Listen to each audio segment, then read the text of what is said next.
G'day everyone, Kate from the Narrate team here. This is the fourth week in the Add Value series. Adam talks about the irreplaceable value of forgiveness as it relates to vocation. So about a year ago, my wife and I were invited by a friend to attend I think it would qualify as a political convention. It was a person from here who was inviting me to come start the whole thing off by praying. And I thought, well, I don't offer very many skills, but anybody can pray, right? And so said yes. I think largely the opportunity to represent you all and the way we think about Jesus, the opportunity to serve a friend back. It was just like, yeah, of course we can do that. And so we went and we did. And before you get distracted by wondering which political party it was, maybe we should digress into a thought. First of all, I think it's worth reminding ourselves that we've said from day one that we want to be the kind of place where people on both sides of the aisle, from both sides of the aisle, could wrestle with who Jesus is, could pursue him, follow him, and serve him together. We've said from day one that we think there's room for people from both sides of the aisle to challenge their parties to get better. And again, this election season, I think it's appropriate, and we will, to remind ourselves, like, remember, we want this to be the kind of the place where everyone's represented. And I think to that end, we've been largely successful, where there is great diversity in the way we think about those things. The other thing that you should know is, personally, frankly, for better or for worse, maybe you'll think less of me if I say this, but probably you'd already left by now if this makes you mad, and that is I don't associate myself with a party. It's not that I don't vote, I do, but I don't party vote, and at times I'll get and go like, I don't know either one of those cats, I'm not voting on that one. It's just the way I roll. And I think my conviction, I say this to people all the time, I feel like I can do my job better if I'm mostly politically ignorant. So I don't watch Fox News, I don't watch CNN. I look at both of their homepages for about 15 seconds every day, one after the other, because a friend once told me that any pastor worth his weight in salt reads the newspaper. So I make this habit of going CNN, Fox News consecutively. And to be honest with you, it's pretty funny. You should try it because it's hilarious because they're both talking about the same stories. But anyway, I digress. So it's not really about the party, and that's not really wanted to tell the story.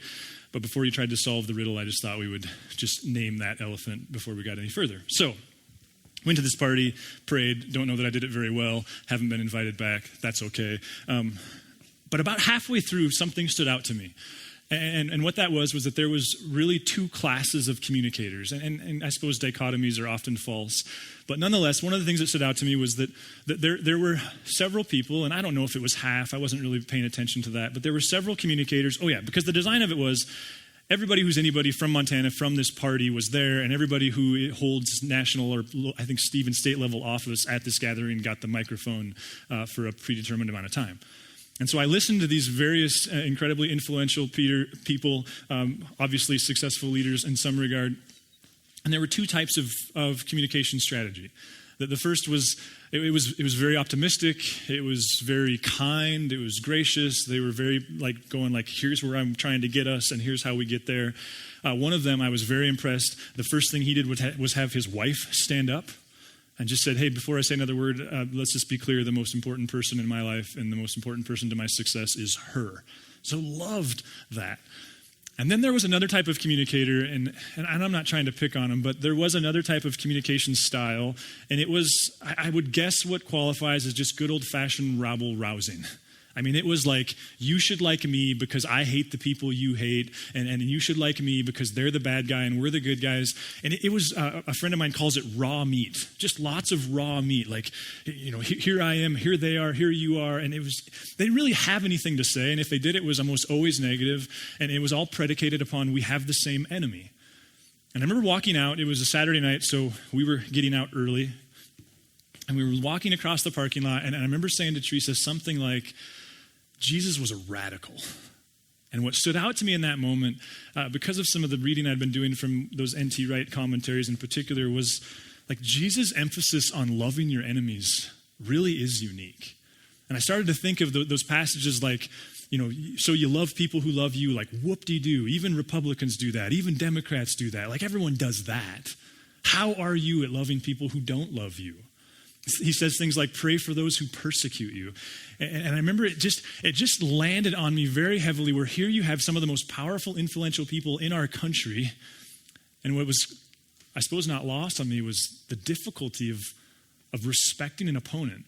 of treating someone with whom you have vehement theological and philosophical, political differences and treating them well. And it wasn't one of those like, those guys. It wasn't like that at all. There was this sense of like, whoa, this is hard.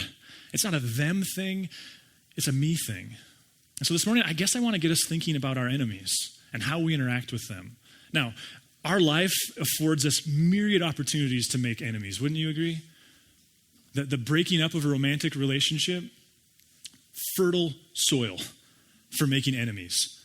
Pun fully intended, but nonetheless, like lots of enemies are formed there. Death, especially when it's the death of a parent, especially when it's the death of an adult sibling. I mean, you guys, if you haven't experienced this, you know somebody who has. Like, very few things create enemies faster than when someone dies, and the establishment of an estate, and it's astounding. Politics, that one's easy.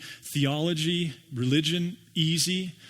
But the one that I feel like I've experienced over the last, 6 or 7 years that I had no idea until I did was the type of enemy that's formed as a result of you doing your job. Like, you set out to do something, and whether that's some kind of training or that's writing articles in a newspaper, whether you're an engineer, you set out to serve the public in some kind of government place. You work in medicine, or you're an attorney, or you're a barista. Like, the crazy thing that nobody ever told me in college or in any kind of schooling was, as you set out to honor God by loving Him, by loving people, as you set out to do everything we've talked about thus far in this series of understanding that your vocation, that it's not just a job, it's a vocation. That in our economy, we go to work for 40, 50, 60 hours a week, and God goes, hey, serving's not just what you do on Sunday, it's how you do your job and the mindset you do that with. You do that. You start a business. You go to work for a business.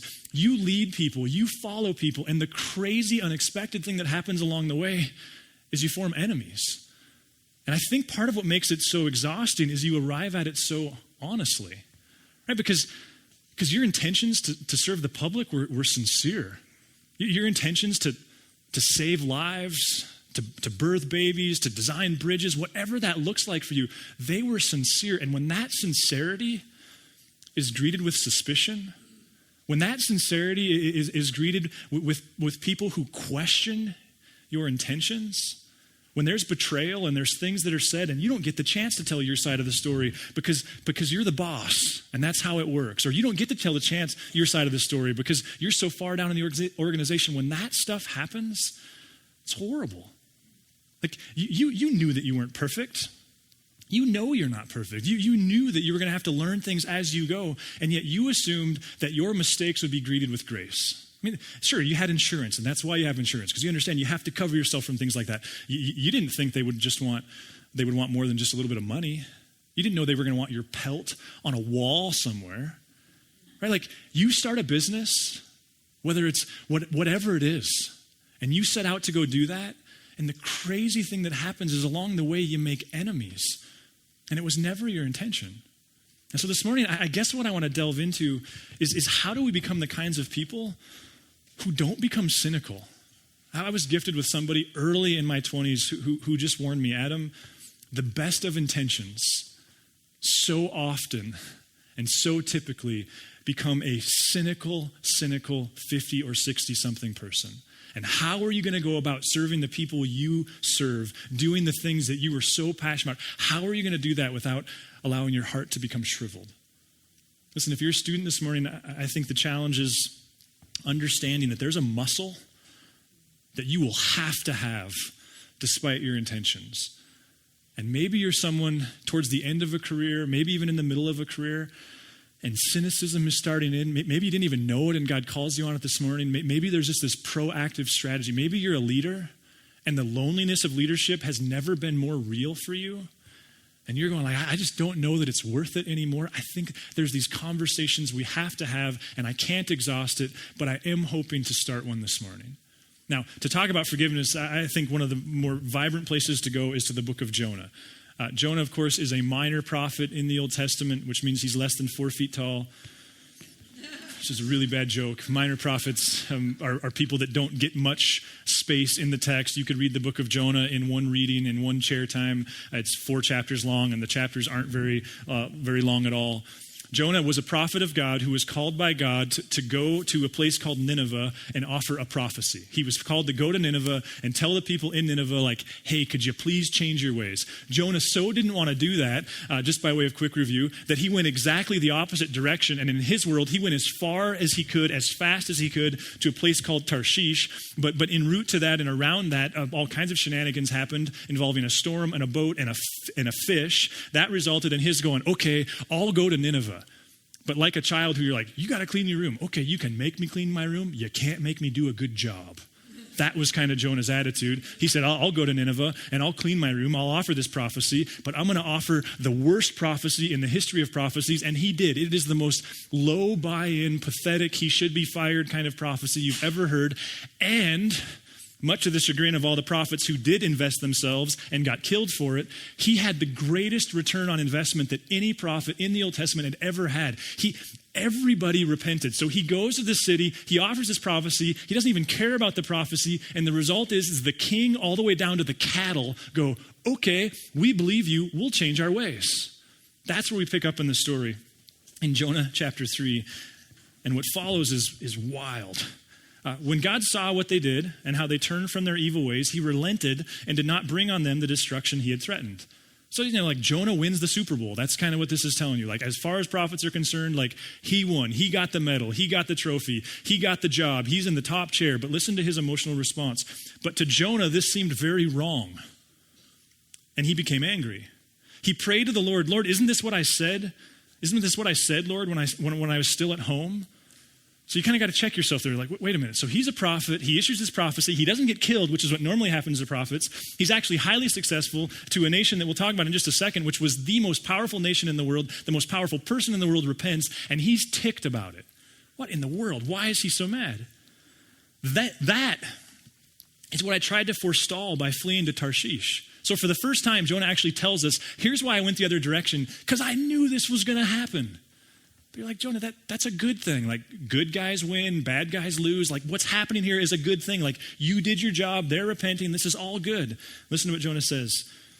I knew that you are a gracious and compassionate God, slow to anger and abounding in love, a God who relents from sending calamity.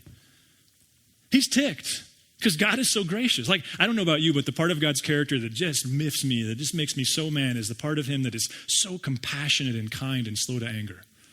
Like, when I'm talking to, friends and people who reject Jesus, I mean, it's always, Jesus is just too merciful for me. No, like, this is stupid. Like, what is the problem? And he's not just mad, he's suicidal. Listen to verse 3. Now, Lord, take away my life, for it's better for me to die than to live. Okay, like Earth to Jonah, you're winning the game. Now you're throwing the game. What? And then God steps in. But the Lord replied, is it right for you to be angry? Now, I'm indebted to Josh, who pointed me to a resource from Shane Hips from several years ago where he unpacks the context of what's going on here. Because the original recipients of Jonah would have known the historical context in a way that we don't. They don't give it to them because it was assumed. And so there's a few things about Nineveh that once you start to unpack them, you go like, oh, I think I'm on Jonah's team. First of all, Nineveh was the capital of Assyria. Assyria was some would argue, the first global empire, the first empire of its magnitude on the planet in human history. It was certainly the longest standing empire. Assyria stood from 2300 to 600 BC. The U.S. hasn't been around for 300 years. Put that in context. So they were this long-standing, extraordinarily powerful empire. And the question becomes, how in the world did Nineveh and Assyria stand for as long as they did? And the answer is, they had mastered the art of empire. They knew how to maintain an empire, and they knew the number one rule of establishing an empire is when a rebellion happens, you quell it, you squash it, you get rid of it instantly. They had a great film crew who, when they would move into a city and there was a rebellion, they would capture the whole thing on film, they'd put it on YouTube, they'd put it on Facebook, they'd put it on Instagram, and they would send a signal to the entire kingdom, don't do this. Like, I know you don't like the taxes, just pay him. I know you don't like the new king, just follow him, because here's what happens when you don't. That was their deal. They just crushed rebelling communities. They mastered it. In fact, one of their leaders, one of their kings, a guy named Ashur-Nashir-Paul. If you're looking for a name for your kid, I think his last name was Smith.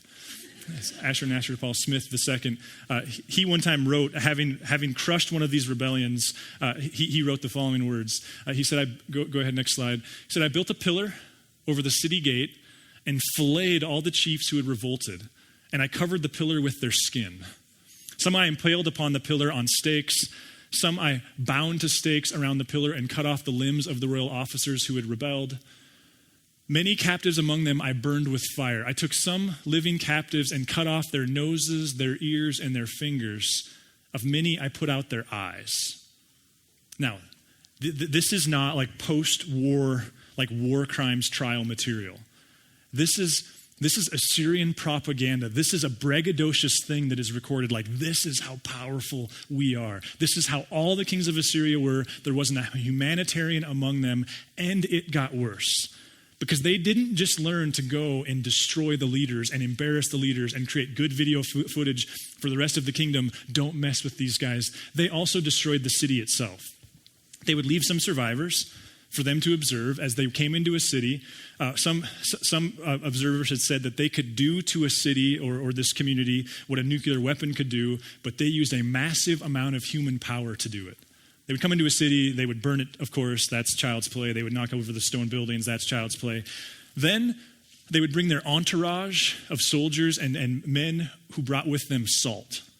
And they would take the entirety of the landscape and cover it with salt. The farm fields, the city itself. The idea, of course, was nothing's ever going to grow here again. And in case it did, behind the salt came any kind of thorn and thistle and noxious weed, maybe knapweed, I'm not sure. And they would reproduce the Rimini problem and just make sure like there's weeds everywhere if anything does grow. See, they're creating a signal, a message. You might live 35 years, maybe 40. Is it really worth it to push against us? Is it really worth your kids' lives? But then, for the communities that they really hated, they saved even more. Now, of course, Jonah was Jewish. He was from Israel. And what Jonah knew, that again the readers aren't told, is that when Assyria came to the northern kingdom and crushed the northern kingdom, they did even worse. See, the Assyrians, what they wanted to do was discourage. And so they knew that to kill the Jews wouldn't discourage nearly as much as to dilute the Jews. And so they came into the northern kingdom, and rather than just kill them all, rather than just completely toppling everything, though they did a fair amount of that, they forced the Jewish women to marry Assyrian men and to have babies by them. That they forced the Jewish men to marry Assyrian women and to have babies together. And they called these babies, I know this is offensive, this is their historical language, they called them half-breeds. And the idea was they were going to so discourage and demolish the Jews because every generation, including those that gave birth to these kids, would be loathed by both the Assyrians and the Jews. The Assyrians would hate those kids and grandkids and great-grandkids and all the way down the whole bloodline because they were part Jew. The Jewish people would hate those kids because they were part Assyrian. It was this systematic effort. In fact, the Jewish mindset was if you were really Jewish, you would resist said marriage and kill yourself before you allowed this to happen. Something that does play itself out in AD 70 when Rome is coming to topple Jerusalem. You may know the story. A bunch of people locked themselves into one of Herod's palaces called Masada, and before they were actually toppled by Rome after this long siege, they killed themselves. And we go like, why would you do that? Because in their mind, their love for God required that they not assimilate because it was all about their bloodlines. Now, historically, those people from that dilution, those half-breeds, if you will, they're called the Samaritans. And you see Jesus interacting with these people in the New Testament, and you see anytime he extends any kindness to them, the Jewish proper people getting very upset. Why? Because they're your enemy, and you're not supposed to love these people. Now, do you start to see Jonah's point a little bit? This empire has been nothing but brutal and inhumane for over 1,000 years. They have destroyed families and lives. They are diametrically evil. And Jonah shows up and says, hey, God says you better repent or else. And they repent, and God goes, okay, we're okay. This is good. Let's just move forward. No punishment for you. See, Jonah wants justice. Jonah is going, there's a way the world's supposed to work. And when people do that to you, bad things are supposed to happen to them. And God steps in and goes, hey, Jonah, perhaps my love happens a little bit differently than your estimation of it. Are we getting personal yet? Maybe the question is, who are they? Like, what is their name? What's the wrong that they've inflicted upon you, or worse yet, your kids or your spouse? Like what rumor are they spreading? What half-truth are they propagating? Like, who are they? What is their name? What did they do? What does it cost you? What do they want from you? See, there's this hypothetical love your enemy thing. And then there's a turn on Fox News or CNN thing. Like there's this hypothetical, like you should treat your opponents and your competitors in a certain way. And we can talk about, because I dare say what us Christians are good at doing is talking about hypothetical situations. And then there's the real ones where that boss has slighted you, taken advantage of you. That person has misrepresented you. That public sector doesn't get it. And all they talk about when they talk about you is the negative. And your heart is shriveled. There's the actual. David Flusser is a renowned 20th century Jewish scholar, largely because he wears two sets of glasses simultaneously. Where he becomes important in our thinking about Jesus is he taught at Hebrew University. An honest scholar will tell you nobody spent more time studying the first century context of Jesus and Matthew, Mark, and Luke, and John more than him. He's quite astute in these topics, but the catch is, and the rub is, he never embraced Jesus as Messiah. He understood Jesus to be a historical figure. He understood lots of things about him. He never embraced the cross or the resurrection. And so while Christians love to learn from him, some couldn't handle the tension. One of his students is said to have gone to Western Europe to take a postgraduate class from a very famous Christian professor. And this student, who was known by this professor to be Flusser's student, and who this professor didn't like David Flusser, towards the end of the semester when he issued his kind of seminal paper to the class, he got a C. Now later outside sources would say, no, it was an A paper. He got a C because he associated himself with David Flusser and he didn't follow Jesus. Now, fast forward a couple years, and ironically, one of these professor's students ended up in Jerusalem taking a class at Hebrew University from David Flusser. He, at the end of the semester, issued his seminal paper, and it was terrible. Outside sources would say C- is gracious. His TA, Flusser's TA, suggested that he should get nothing better than a C-. Flusser, knowing the context, knowing this student came from that professor who had done this to his student earlier, Flusser said this, I love this quote. He said, "Give him an A. This I learned from Jesus." See, what Flusser says, and again, there's a lot of troubling conclusions he comes to if you're a Christ follower. Where Flusser weighs in on this whole conversation is he says what Jesus did uniquely, like from a first century historical standpoint, his argument, and I don't agree with all of it, but his argument is Jesus did one thing very uniquely, and that was the way he treated his enemies. The rabbinic world that Jesus was brought up in had an 18-part prayer that was prayed by devout Jews weekly, if not daily. It was an 18-part prayer that dealt with the smiting of your enemies and the blessing of the nation of Israel. That's the world Jesus stepped into. A world that very much welcomed the loathing of political and military opponents and the absolute claim on God's blessing on you and you alone. And Jesus shows up, and time again, what Flusser couldn't reconcile was he was completely radical in the way he said we ought to talk about our enemies and exchange with those who disagree with us. You know, one example of this, though there are many, would be at the end of Jesus' first sermon. At the end of his first sermon, there's a statement, and maybe you're familiar with it. The narrator just kind of offers this, and here's what they thought of the podcast. It says this, all spoke well of him and were amazed at the gracious words that came from his lips. Isn't this Joseph's son, they asked? Now, a cursory glance at that would cause you to go wow, he's a good speaker. Not the context. Go read it in your chair time. The context is Jesus has been claiming that God is here to bless everyone who cares to align themselves with him. The context is God loves our enemies and he loves us, and anybody who's willing to repent, God's on their team. And what got Jesus killed, as many as any other things, as much as anything else, what got Jesus killed was his insistence that God was there for everybody. And the Jewish mindset, and you go read the Gospels in this mindset, and you see the Jewish mindset is Jesus keeps saying that God's here to save the wrong people. He's not here for them, he's here for us. And Jesus kept going, no, it's everybody. Flusser would say, that was present in the Old Testament. It's not a new idea, but Jesus lived it in a way that nobody else took seriously, or at least few took seriously. So there's the hypothetical, and then there's the actual, isn't there? Like you start in that trade, you get the degree and you get the job, and you kind of start moving forward. You start serving people in whatever way that you've decided that God has wired you to serve people vocationally, whether it's in medicine or law or whatever it is. And the crazy thing is, people start questioning your intentions. There was nothing that could be done for that particular patient, and yet it doesn't matter in the court of law sometimes. There's this venom that comes up. And the question is, what are you going to do with it? You have it. Your context has it, whether it comes in the form of emails or voicemails. Let's talk to a guy between services who talks about contractors just screaming in his face.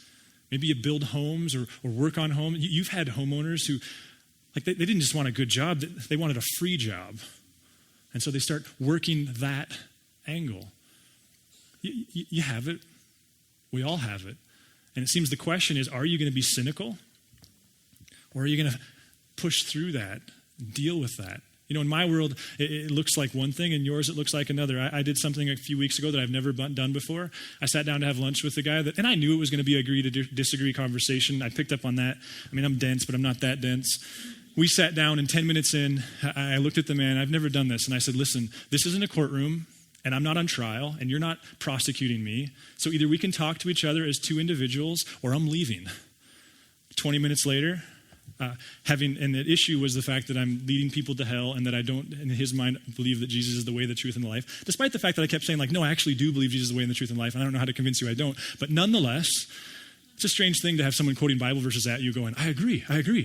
No, you don't. Okay, I don't know what else to say.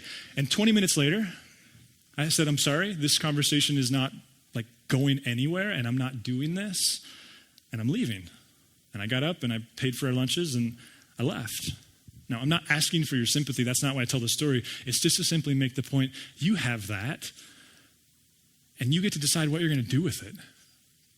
Jonah, I think, reminds us of a couple things. First of all, that forgiveness, it doesn't feel good, especially not initially. Like, forgiveness, it feels terrible. You're oftentimes giving something that hasn't even been asked for. The other piece of that is forgiveness isn't a feeling at all, is it? It's an action. Forgive. And it's a terribly uncomfortable one. And I think it's important to remind ourselves, especially referencing back to the Necessary Ending series, that there is a difference between forgiveness and reconciliation and trust. There's a huge difference. Forgiveness takes one party. It takes you. I know people who got up every day and verbalized, I forgive her, for a year before they actually feel like they forgave them. I know people who have written letters. There's all kinds of things. The good news is forgiveness only requires you.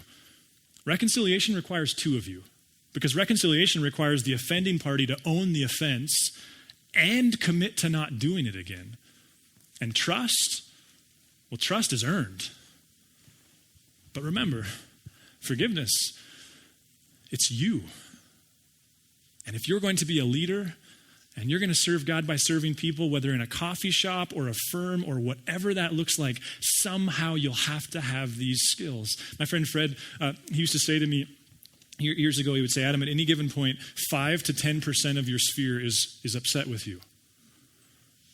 Now, when you're 20 years old, that's cute. In fact, it's kind of affirming, right? Like, But when where you're at, when you're 20 years into a career, when you're in your 30s, when you're in your 40s, when you're in your 50s, want me to keep going? I feel like an auctioneer. Like, it's not cute anymore. Because just do the math of that, and that volume of people is becoming overwhelming. I remember a dear friend of mine saying years ago in ways that I didn't understand at the time, like, I know, I get that, but I just want people to like me. I want everyone to like me. So what do we do? Well, I think there's a couple clear action steps, and I guess this is the the challenge. First of all, I think Paul's pretty clear on this in Romans 12. He said, if it's possible. It's an important phrase, isn't it? If it's possible, as far as it depends upon you, live at peace with everyone. Now there's a promise there, or there's a suggestion there, but there's also a warning, isn't there? Like, among the things you can't control, among the battles you can be fully vested in, and yet the outcomes you can't control, is how they talk about you, how they respond to you, how they talk about your company when they leave it, how they think about your leadership, how they understand your motive as a tradesman. You can't always control that. So it's, as much as it depends upon you. And then there's this and 5 or 10% of my population's probably going to think I'm a jerk, and I can only do so much about that. In Matthew 5, Jesus says something else that I think we can grab hold of. He says, but I tell you, love your enemies and pray for those who persecute you. There's a challenge. I mean, how do you blog about someone in 1 second and then pray for them the next? I'd argue it gets pretty difficult. It's pretty radical. And at the fear or risk of getting too political, I do wonder what would happen if more Christ followers took the New Testament seriously in the way we engaged politics. Where is the permission to loathe and ridicule and hate come from in the text? It seems to me that what we have is Paul going, hey, you should pray for your leaders. Not the ones you agree with, not the ones you voted into office. You should pray for your leaders. You should take your world and the pressure you feel as a parent or an owner or a manager, and you should apply that to the pressure they feel and understand how desperate they are for divine intervention and wisdom. I wonder, could it be that entire media outlets would collapse if more people took seriously Jesus' radical command to pray for those that we disagree with, especially politically? You know, you think of Jesus and his great prayer that we're going to start unpacking after Easter, and I can't wait, this kind of stream of consciousness prayer. And part of it is, hey, and every day, just invite God to point out to you your brokenness. Pray, Lord, forgive us our debts as we forgive our debtors. And what does that accomplish? But to go, oh yeah, it's by grace. Something the music captured so well this morning. It's by grace. What Jonah missed was that he didn't deserve it either. What Jonah missed was that this was God's deal, not his deal. Listen, if you're a student, if you're just getting started, maybe you're just in a new sector or a new stream, or you've started a new business, I think the warning is you'll also develop enemies. And that can be exhausting. And so you must find resources, find ways, build muscle to deal with that. And for the rest of you, and I guess for all of us, I think there's this challenge of, will you be among the vast majority who's cynical and jaded and angry, or will you arrive at the other end of the race? Not a simpleton, not naive, but well aware that intentions are not always translated, that misunderstandings are prevalent, that you will be taken advantage of, and yet because of the model of Jesus, you're doing it. Or as a quote on one of my friends' wall says, you never look more like Jesus than when you forgive. Let's pray. God, like most anything, this, Lord, is so much easier to talk about than it is to live. Especially if we're dealing with real conflict and real misunderstanding and real misrepresentation.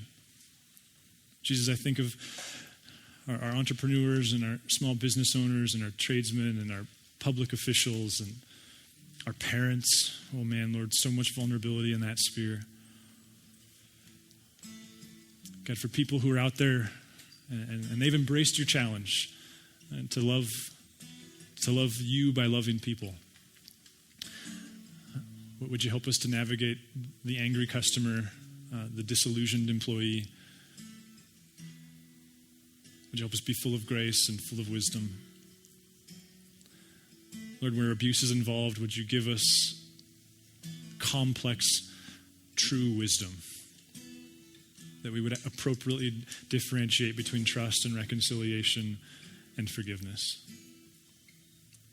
God, where outside resources needed in the form of friendship or even therapy, would you give us the courage to step into that as well?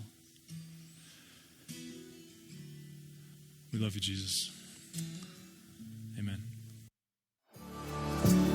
If you would like to engage further with Narrate Church, you can find contact information online, www.narratechurch.org. We would love to hear from you.